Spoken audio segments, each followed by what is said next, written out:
আগামী সরকারের জন্য অন্তর্বর্তী সরকার উল্লেখযোগ্য রিজার্ভ রেখে যাচ্ছে বলে দাবি করেছেন ধর্ম উপদেষ্টা ডক্টর আফম খালিদ হোসেন।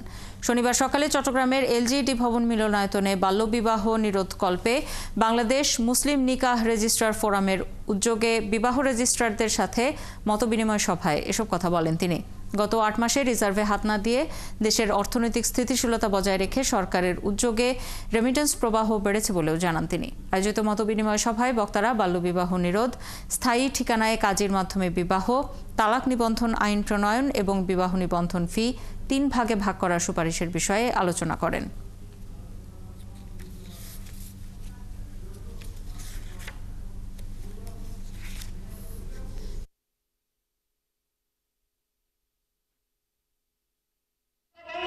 আগামী দিনে যে সরকার আসবে তার জন্য আমরা রিজার্ভ রেখে যাচ্ছি, একটা স্টেবল সাস্টেইনেবল ইকোনমি আমরা রেখে যাচ্ছি।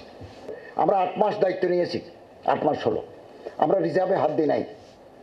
রেমিটেন্স বাড়ছে, মানুষের আস্থা বৃদ্ধি পেয়েছে এবং রেমিটেন্স বাড়ছে, আমরা রিজার্ভের উপর হাত দিই নাই। আমাদের যত লেনদেন হয়, আন্তর্জাতিক লেনদেন, কোটি কোটি টাকার লেনদেন হয়, এগুলো আমরা মার্কেট থেকে সামাল দিই।